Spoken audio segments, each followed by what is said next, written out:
नमस्कार, दमदार 10 में आपका स्वागत है। आज हम आपको बताएंगे राष्ट्रद्रोह की साजिश का वो सच जिसे जानकर आप हैरान रह जाएंगे। एलएसी पर चीन ने कैसे शुरू कर दी है परमाणु युद्ध की तैयारी, इसका सच भी आपको बताएंगे। बॉलीवुड के ड्रग्स सिंडिकेट में कैसे एक टैलेंट कंपनी से जुड़ रहे हैं बड़े बड़े सितारों के तार, वो खुलासा आपको दिखाएंगे। अनुराग कश्यप पर आरोप लगाने वाली पायल को बीएमसी ने क्यों कर दिया है घर में बंद, उसकी कहानी भी आपको दिखाएंगे। लेकिन सबसे पहले आपको वो सनसनीखेज खुलासा बताते हैं जिस साजिश के बारे में जानकर पूरा देश हैरान है। ये साजिश थी देश को जलाने की। तो चलिए शुरू करते हैं दमदार 10।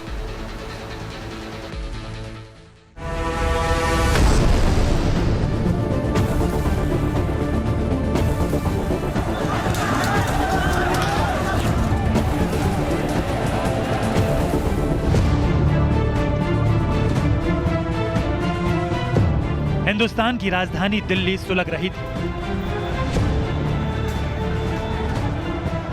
वो इस साल की फरवरी का महीना था। 23 फरवरी से 26 फरवरी तक दिल्ली के फसादियों ने जगह जगह दंगे की आग भड़का दी थी। कहीं बीच सड़क पर पुलिस वाले के सामने पिस्टल ताने दंगाई चलाता था।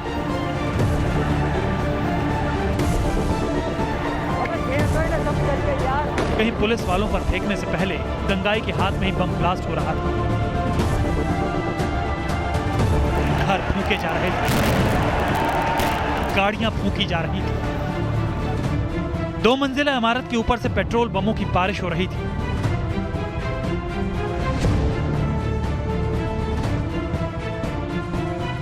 बड़ी बड़ी गुलेलों से लेकर दंगाई सामानों के जखीरे जमा किए गए थे।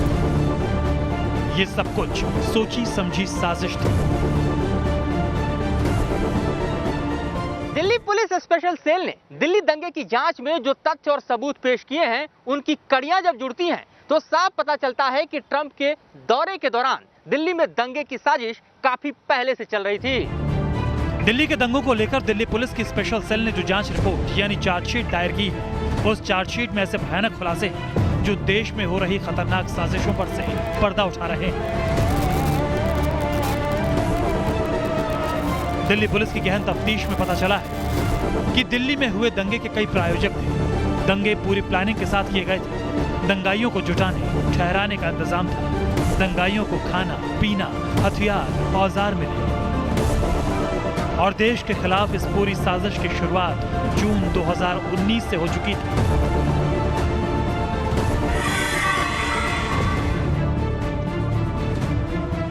चार दिन का दंगा, 45 लोगों का कत्ल, 1600 गिरफ्तारियां, 7 महीने की तफ्तीश और 17,500 पन्नों की रिपोर्ट।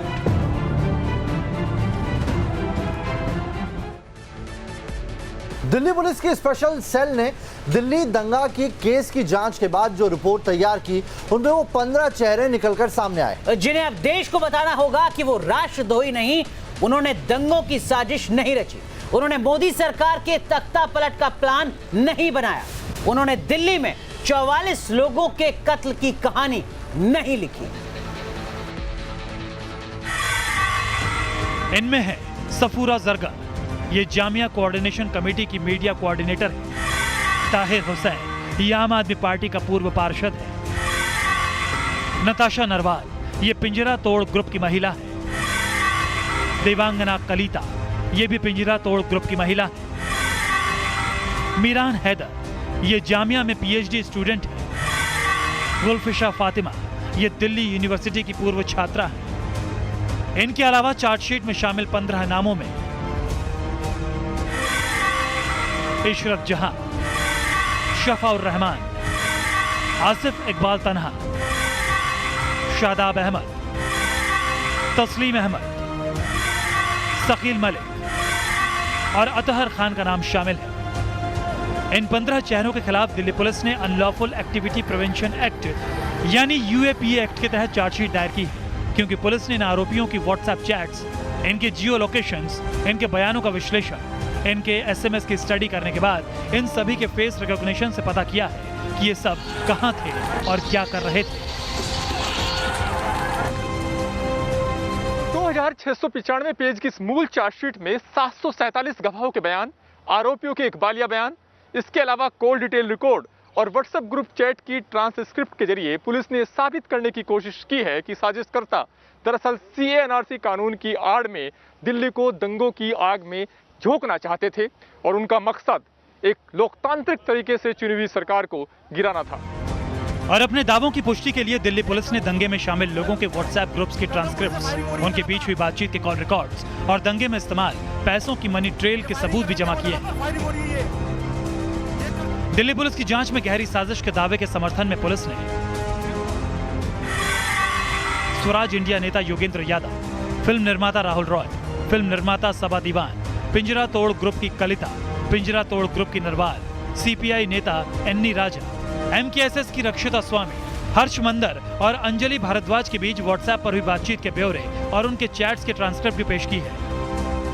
CA को लेकर जिस प्रकार का बवाल किया गया तो विषय केवल CA नहीं था, उससे पहले भी राम मंदिर, उससे पहले 3 तलाक, उससे पहले धारा 370, तो उनके खिलाफ में एक आंदोलन को कैसे खड़ा किया जाए जिससे कि भारत की छवि धूमिल हो और खासकर भारत के यशस्वी प्रधानमंत्री नरेंद्र मोदी जी की छवि धूमिल हो, इसको लेकर ये सारा षड्यंत्र रचा गया था और उनके मंसूबे यहाँ पूरे होने वाले नहीं हैं। तो वो शायद इस बात को भूल गए थे, लेकिन अब जो चीज़ें सामने आ रही हैं मैं स्पष्ट रूप से कह देता हूँ, जो भी इसके पीछे दोषी है उसको कठोर से कठोर सजा दी जाएगी, उसकी पीढ़ियों में भी फिर कोई ऐसी हरकत नहीं करेगा।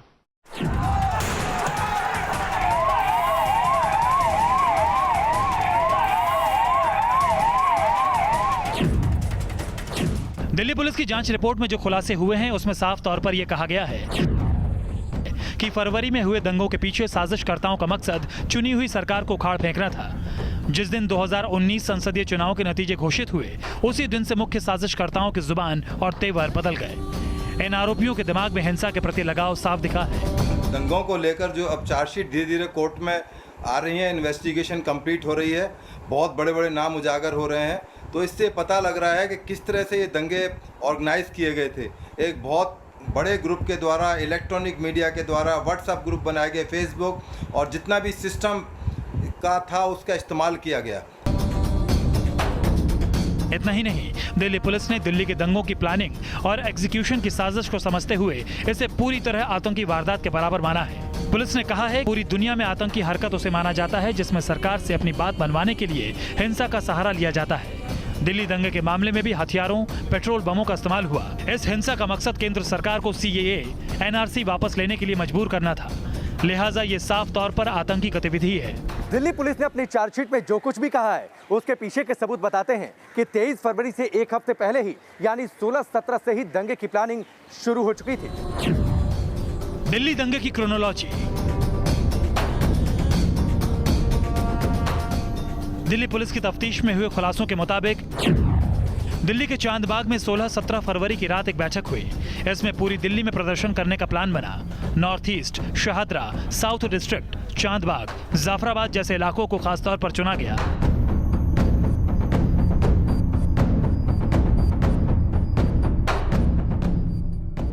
तय प्लान के मुताबिक दिल्ली में प्रदर्शन होने लगे, लेकिन अगली तैयारी 22 फरवरी को हुई। 22 फरवरी की दंगा कॉल।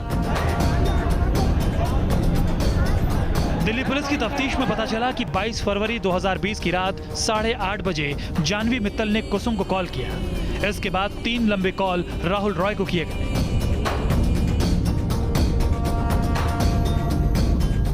दिल्ली पुलिस का दावा है कि इस दौरान राहुल रॉय गुरुग्राम के अपार्टमेंट में था और वो जहांगीरपुरी में जुटाए गए लोगों के बारे में जानना चाहता था।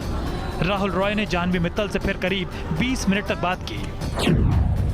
23 फरवरी को दंगाइयों का इंतजाम। 23 फरवरी 2020 को सुबह 8:41 पर तबरेज ने जानवी मित्तल को कॉल किया और जमा किए गए लोगों और साजो सामान के बारे में बताया। आरोप है कि तब जानवी ने तबरेज को शाहीन बाग जाने को कहा। 23 फरवरी को तबरेज 300 महिलाओं को 600 बसों और एक ट्रक में भरकर जहांगीरपुरी से शाहीन बाग ले जा रहा था।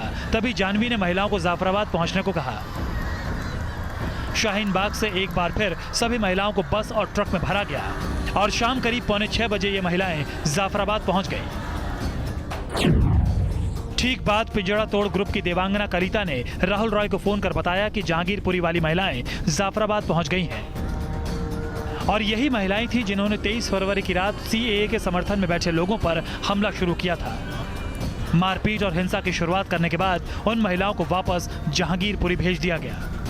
ये सारा खुलासा जहांगीरपुरी वाली महिलाओं को लाने वाली बसों के ड्राइवर के बयान, दंगों की साजिश में शामिल आरोपियों के फोन लोकेशन और दूसरे डिजिटल सर्विलांस सबूतों की पड़ताल करने के बाद हुआ। दिल्ली पुलिस की चार्जशीट में आरोपियों के जो बयान हैं वो बहुत खतरनाक साजिश का सबूत पेश करते हैं। मिसाल के तौर पर हम दिल्ली दंगे की एक आरोपी इशरत जहां के इकबालिया बयान के कुछ चुनिंदा हिस्से आपको दिखाते हैं। इसी से पता चल जाएगा कि दिल्ली दंगे की साजिश के तार कहां तक फैले थे।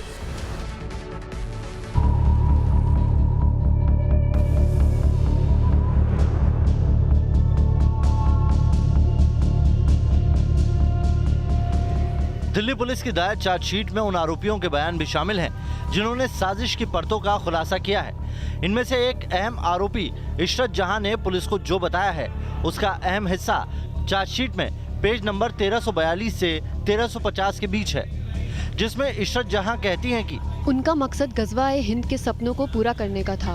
हमने खालिद सैफी और उमर खालिद के साथ प्लान बनाया। उमर खालिद ने कहा कि पीएफआई पिंजरा तोड़ ग्रुप भी हमारे साथ है। खालिद सैफी को हमने धरने की फंडिंग भी की। 23 फरवरी को ट्रंप के दौरे पर हमने रास्ते रोकने शुरू किए। खालिद सैफी, उमर खालिद, नताशा, देवांगना हमें भड़काऊ मैसेज फैलाने के लिए दिए। जामिया कोऑर्डिनेशन कमेटी से दिसंबर 2019 में मुझे 4 लाख रुपए मिले थे। जनवरी 2020 में अमानुल्लाह ने 5 लाख रुपए दिए थे। इन बयानों की तहकीकात जब दिल्ली पुलिस ने की तो कड़ी से कड़ी जुड़ती गई और पता चला कि दिल्ली में दंगे की नींव काफी पहले पड़ चुकी थी। शाहीन बाग और दिल्ली में दूसरी जगहों पर एंटी सीए आंदोलन दंगे के लिए माहौल बनाने के लिए किए गए और इसका मकसद सरकार को हिंसा के जरिए दबाव में लेकर कानून वापस करने को मजबूर करना और तख्ता पलट करना था। हमारे साथ बात करने के लिए बीजेपी के उपाध्यक्ष और राज्यसभा सदस्य दुष्यंत गौतम जी हैं। दुष्यंत जी, न्यूज नेशन में स्वागत है आपका। दिल्ली दंगों पर जो आप लोगों का आरोप होता था, एक तरीके से उसकी पुष्टि हुई है चार्जशीट से और कहा गया है कि राजनीतिक कारणों से और राजनीति की वजह से इसको अंजाम दिया गया था। देखिएगा, इस पार्टी का जो उदय हुआ है ना, इस पार्टी का उदय ही एक तरह के आतंकवादियों की तरह हुआ है। लोगों ने बड़ा विश्वास किया था ये दिल्ली के अंदर हमारी समस्याओं का समाधान करेगी, लेकिन ऐसा कुछ नहीं हुआ। लगातार ये एक ध्रुवीकरण की तरह, मुस्लिम ध्रुवीकरण की तरफ इन्होंने सीधा सीधा काम किया है। आपने देखा होगा जिस प्रकार से पहले दिल्ली के अंदर एक माहौल बनाया गया, एंटी हिंदुइज्म माहौल बनाया गया और ये मुस्लिम तुष्टीकरण की तरफ चले गए।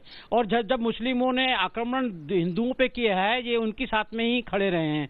अब ये जो दंगा हुआ उसमें साफ साफ दिखाई दिया, जहां पुलिस वाले बस में आग लगाने की ये सिसोदिया ने आरोप लगाया था, लेकिन वो उससे पानी से बुझा रहे थे, वो जो इनका बिल्कुल धराशायी हो गया। तो लगातार जो इनके काउंसलर हैं, एमएलए हैं, उनको आपने देखा होगा लगातार वो देश विरोधी ताकतों के साथ लगे रहे हैं और उस देश को एकदम विघटन की ओर ले आ रहे हैं। आज जिस प्रकार से मैं राज्यसभा में भी मैंने देखा, संजय सिंह का बिहेवियर देखा, एकदम गुंडों वाला था। ऐसा जनप्रतिनिधि नहीं लगता मुझको कोई जनप्रतिनिधि ऐसा काम कर सकता है। जनप्रतिनिधि एक दर्पण होता है जनता के सामने कि कैसा व्यवहार कर रहा है। वो गुंडों की तरह ग्रीवान पकड़ना और गालियां देना, कागजों को फाड़ना, ऐसा उसका बिहेवियर होता है। मुझे साफ साफ ये कहना है इस मामले की, ये लोग को देश से कोई प्यार नहीं है। नरेंद्र मोदी जी ने एक ऐतिहासिक काम किया है, देश को एक नेशन बनाने की वो कोशिश कर रहे हैं और इसको ये राजनीति वोट बैंक से कर रहे हैं, ये वोट बैंक न खिसक जाए। दूसरा जिस तरीके की बात उसमें कही गई, उसमें साफ साफ कहा गया कि जब 2019 में मोदी सरकार की वापसी हुई उसके बाद से ही इस दंगे की साजिश रची जाने लगी थी और बहाना सीए एनआरसी को बनाया गया। देखिएगा, ये सही बात है कि दोबारा सरकार का आना इन सबको बहुत बड़ा झटका लगा हुआ है। और आप तो ये कह रहे हैं, मैं तो एक और आरोप लगा रहा हूं, जब चाइना हम पे आक्रमण करता है, पाकिस्तान आक्रमण करता है, तो ये आके हमारी सेना के अगेंस्ट बोलते हैं, देश के प्रधानमंत्री के अगेंस्ट बोलते हैं, या ऐसा भाषण देते हैं, ऐसे तथ्य देते हैं कि चाइना और पाकिस्तान के हीरो होते हैं जो उस समय के अंदर, ये सेना के साथ नहीं खड़े होते। आज खुद आपने देखा राहुल गांधी ने कैसे चाइना के मामले में सेना का मनोबल घटाने का काम किया है। मुझे लग रहा था हिंदुस्तान का जो ग्राफ विश्व के अंदर बढ़ रहा है, संसार के अंदर बढ़ रहा है, ये एक षड्यंत्र के तहत मोदी जी को डाउन करना चाहते हैं। ये मुस्लिमों को कहीं ना कहीं यूज कर और अब बात बॉलीवुड के ड्रग्स कांड की। नारकोटिक्स कंट्रोल ब्यूरो इस बार बॉलीवुड के नशेड़ियों के पीछे पड़ गया। सूत्रों की माने तो एनसीबी ने अब तक जो खुलासे किए हैं वो मामूली हैं और संभवतः कल बहुत बड़ा विस्फोटक खुलासा होने वाला है।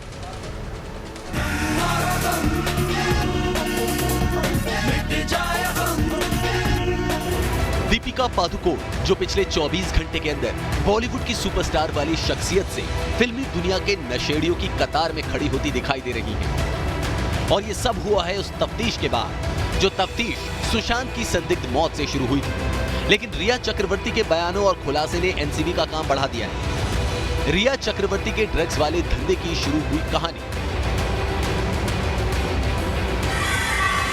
अब दीपिका पादुकोण से लेकर दिया मिर्जा, नम्रता शिरोडकर, श्रद्धा कपूर, सारा अली खान, रकुल प्रीत सिंह जैसी हीरोइन तक पहुंच चुकी हैं। और अब तक हुए खुलासों में सबसे बड़ा नाम दीपिका पादुकोण का है। और वो घटना थी 3 साल पहले 27 अक्टूबर 2017 की। दावा है कि दीपिका पादुकोण की जो व्हाट्सएप चैट वायरल हुई है उसमें हुई बातचीत के मुताबिक दीपिका सचमुच कोको क्लब पहुंची थी। दीपिका और करिश्मा के बीच हुई चैट में रात में क्लब में आने का जिक्र किया गया था और पिंक विला की ओर से जारी तस्वीरों में दावा किया गया है कि 28 अक्टूबर 2017 को दीपिका रात में कोको क्लब के बाहर दिखी थी। इस तस्वीर में दीपिका पादुकोण समेत सोनाक्षी सिन्हा, सिद्धार्थ मल्होत्रा और आदित्य रॉय कपूर नजर आ रहे हैं। अब एनसीबी की पड़ताल में ही पता चल पाएगा कि दीपिका का रिश्ता इस ड्रग सिंडिकेट के साथ कितना गहरा और किस स्तर का है। दीपिका पादुकोण के खिलाफ जिस तरह के सबूत सामने आ चुके हैं उसमें बहुत मुमकिन है कि दीपिका की गिरफ्तारी हो जाए, क्योंकि ड्रग्स केस में गिरफ्तार रिया चक्रवर्ती के खिलाफ भी एनसीबी ने शुरुआती तौर पर उन्हीं सबूतों पर कार्रवाई की थी जो दीपिका के मामले में दिख रहे हैं। खासकर व्हाट्सएप चैट और उसमें मौजूद तथ्यों से मिलते जुलते सबूत दीपिका की मुश्किलें बढ़ा रहे हैं। बड़ा नाम हो या छोटा नाम हो, सभी पे इंक्वायरी होनी बहुत जरूरी है। कोई भी इंडस्ट्री में, या पॉलिटिकल हो या फिर इंडस्ट्री हो, एक्ट्रेस हो या अधिकारी के बच्चे हो, बेटे हो, बच्चे हो, कॉलेज में हो या कोई भी व्यक्ति हो इससे इन्वॉल्व है तो उस पर सामान्य कार्रवाई होनी चाहिए। ये पहले से मांग करते हैं और आखिरी तक यही मांग रहे हैं। फिलहाल एनसीबी की माने तो ड्रग्स की पड़ताल में उनके हाथ ऐसे सबूत मिल रहे हैं कि आने वाले दिनों में बॉलीवुड के कुछ बड़े चेहरों का पर्दाफाश हो सकता है। Team news nation. ड्रग्स के दलदल में धंस रहे बॉलीवुड की सफाई तो एनसीबी कुछ कर भी ली, लेकिन महिलाओं के लिए शोषण का अड्डा बन चुकी मुंबईया फिल्मी दुनिया का सच बेहद डरावना है। और उससे भी खतरनाक है वो प्रवृत्ति जहां गुनाह को राजनीति के चश्मे से देखा जा रहा है। हम बात कर रहे हैं बीएमसी की, जिसने आज दिन भर पायल घोष को थाने नहीं जाने दिया। मुंबई के वर्सोवा पुलिस थाने में आखिरकार पायल घोष ने अनुराग कश्यप के खिलाफ शिकायत दर्ज करा दी। दिन भर अपनी सोसाइटी में कैद रहने के बाद अपने वकील नितिन सातपुते के साथ पायल ने शाम करीब 7:30 बजे थाने पहुंचकर अपने साथ हुए गुनाह की शिकायत दर्ज कराई।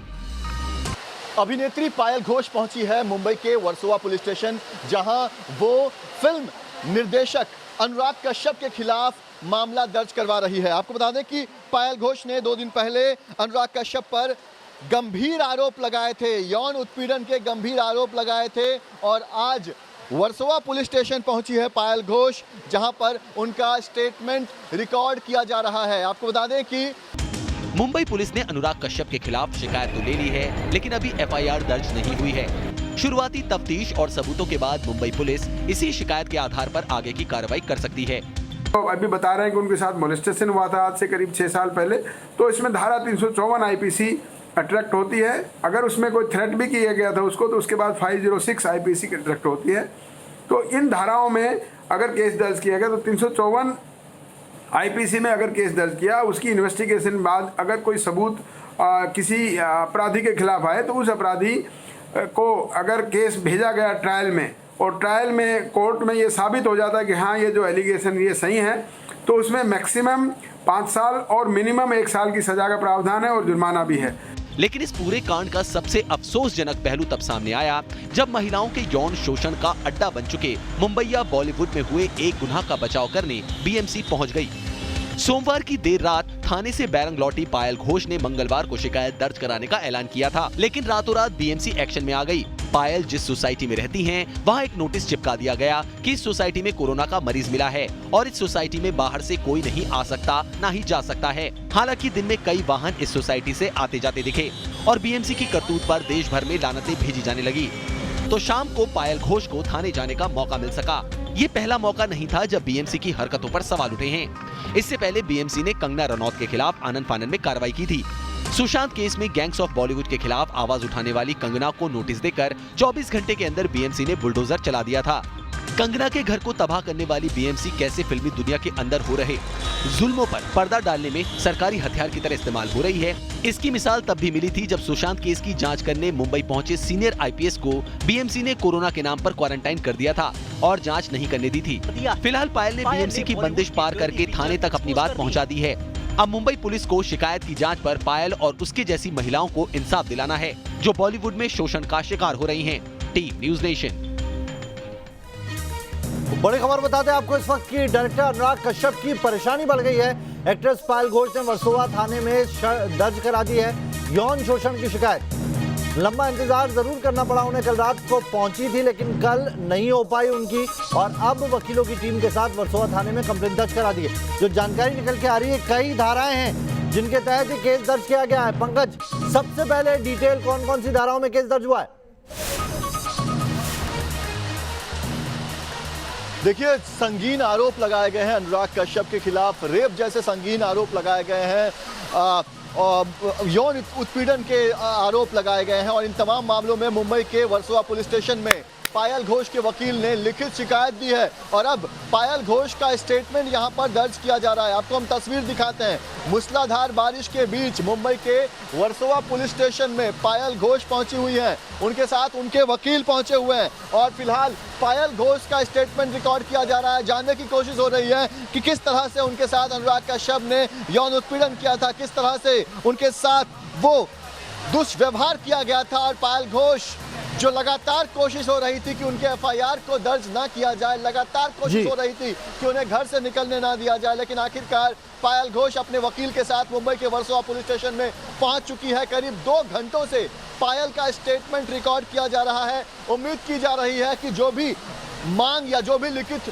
शिकायत वकील की तरफ से दी गई है उसके तहत अनुराग कश्यप के खिलाफ मामला दर्ज किया जाएगा और स्टेटमेंट रिकॉर्ड होने के बाद पुलिस एफआईआर लेगी और फिर ये उम्मीद है कि अनुराग कश्यप की मुश्किलें बढ़ सकती है। पंकज, जो धाराएं हैं अनुराग के लिए कितनी बड़ी मुसीबत खड़ी कर सकती है? फिर से मुंबई पुलिस सरकार के दबाव में काम करती है तो एक बार फिर से मुंबई पुलिस पर उंगली उठेगी कि वो पायल घोष को लेकर कहीं ना कहीं दबाव में है। जी, जो धाराएं हैं उनमें कितनी मुश्किलें बढ़ सकती है? क्योंकि धारा 376 लगी है, 354 लगी है, ये वो धाराएं हैं जो एक तरीके से कहा जा सकता है कि बड़ी धाराएं हैं और इसके अंदर नॉन अवेलेबल भी ऑफेंस है कई। जी बिल्कुल, देखिए रेप जैसे संगीन आरोप हैं, destroying the modesty of woman, इस तरह के संगीन धाराएं लगाने की मांग की गई है। हालांकि अभी तक मुंबई पुलिस ने एफआईआर दर्ज नहीं किया है, अभी तक सिर्फ स्टेटमेंट रिकॉर्ड किया जा रहा है। तो मुंबई पुलिस अपने एफआईआर में किस तरह से उन धाराओं को जोड़ती है, जिन धाराओं की मांग पायल घोष के वकील ने किया है, वो अहम होगा। तो कहीं ना कहीं इंतजार है कि मुंबई पुलिस वक्त क्यों लग रहा है इतना, समझ में नहीं आता। कल रात को पहुंचती हैं, उसके बाद घंटों इंतजार करती हैं, कल रात को कुछ नहीं हो पाता, आज पहुंची हैं, वक्त लगे जा रहा है। 2 घंटे अभी भी हो चुके हैं उनको, अभी और कितना वक्त लगेगा? अगर हम केस आगे बढ़ेगा, जांच आगे बढ़ेगी, उसका वक्त हमें समझना हो तो इसी से समझ लें एफआईआर दर्ज होने में कितना टाइम लग रहा है। जी बिल्कुल, देखिए करीब 2 घंटे हो चुके हैं, अंदर स्टेटमेंट लिया जा रहा है। एक बार फिर से आपको मैं मुंबई के वर्सोवा पुलिस स्टेशन की तस्वीर दिखा रहा हूं। यहां पर मूसलाधार बारिश हो रही है और पायल घोष अंदर पुलिस स्टेशन में मौजूद है, जहां पर उनका स्टेटमेंट लिया जा रहा है। पायल घोष का स्टेटमेंट करीब 2 घंटों से लिया जा रहा है। पुलिस तमाम उन आरोपों को लेकर पूछताछ कर रही है जो आरोप पायल घोष ने निर्देशक अनुराग कश्यप पर लगाया है। आपको बता दें कि करीब 2 घंटे हो चुके हैं। उम्मीद की जा रही है कि किसी भी वक्त पायल घोष और उनके वकील जो है वो बाहर आएंगे और ये देखना होगा। आपने देखा है उनको, अभी अंदर मौजूद हैं, उनकी बॉडी लैंग्वेज कैसी थी? क्योंकि कुछ तस्वीरें सामने आई जिसमें बेहद निराश दिख रही हैं, वो डरी भी लग रही हैं।